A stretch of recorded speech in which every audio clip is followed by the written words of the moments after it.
Malam-malam story.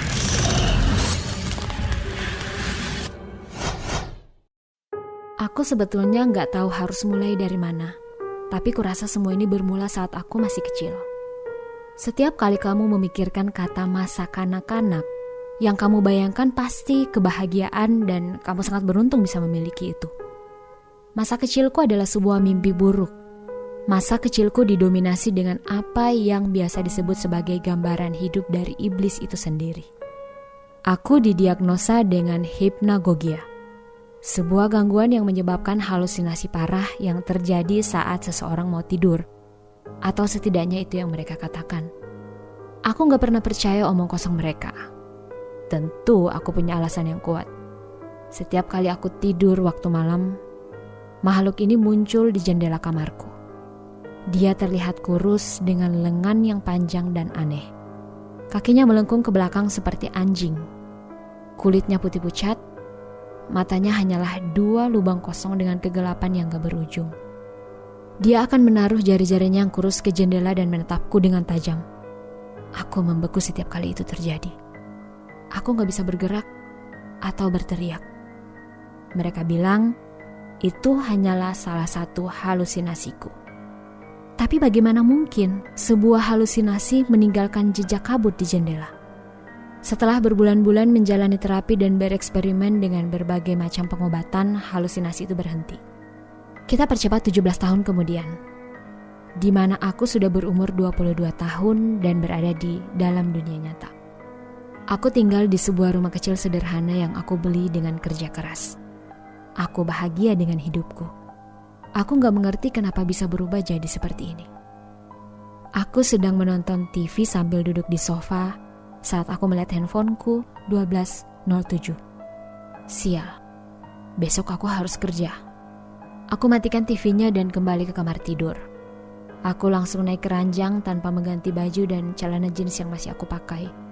Aku terlalu lelah untuk ganti baju.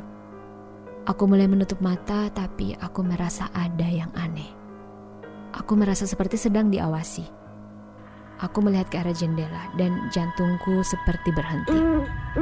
Dia ada di situ. Makhluk sialan yang pernah menyiksaku saat kecil. Dia masih terlihat sama seperti waktu itu. Kulit pucat yang sama, 2 lubang yang sama, dan bentuk tubuh yang sama. Aku bisa merasakan tubuhku seperti mendadak membeku semalaman itu. Aku terlalu takut untuk bergerak. Akhirnya matahari terbit dan makhluk itu merangkak menjauh dari jendela. Aku ingat kalau aku pingsan setelah dia pergi. Ini kembali terjadi selama 4 minggu selanjutnya. Aku gak mengerti kenapa ini terjadi.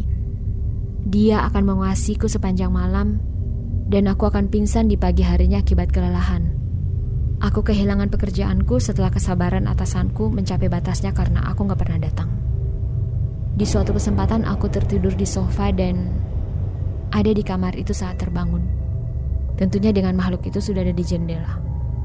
Aku gak bisa kabur. Siapa yang sangka kalau keadaan bisa bertambah buruk? Pada suatu malam, makhluk itu merangkak ke jendelaku dan bukannya menempatkan tangan dia di jendela seperti biasa. Dia memegangi bagian bawah jendela. Aku gak begitu yakin apa yang akan dia lakukan sampai aku mendengar suara keras dari jendela yang diangkat. Makhluk sialan itu berusaha untuk masuk. Dia gak membukanya sampai habis. Hanya sedikit tiap malamnya. Setiap malam jendela itu sedikit lebih terbuka dari malam sebelumnya.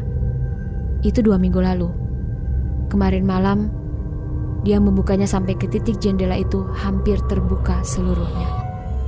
Dia harus membuka jendela itu sepenuhnya kalau dia mau masuk. Dan aku tahu apa yang akan terjadi malam ini. Itulah kenapa aku duduk di kasur sambil mengetik ini. Matahari mulai terbenam. Sebentar lagi malam tiba. Aku sudah lelah menghadapi semua ini. Aneh rasanya. Saat aku tahu setiap kata yang sedang aku ketik bisa jadi yang terakhir. Aku tahu sekarang kalau semua ini bukan halusinasi. Aku selalu yakin itu. Kenapa mereka berbohong? Aku masih gak mengerti. Aku harus pergi. Aku bisa mendengar dia mendekati jendela.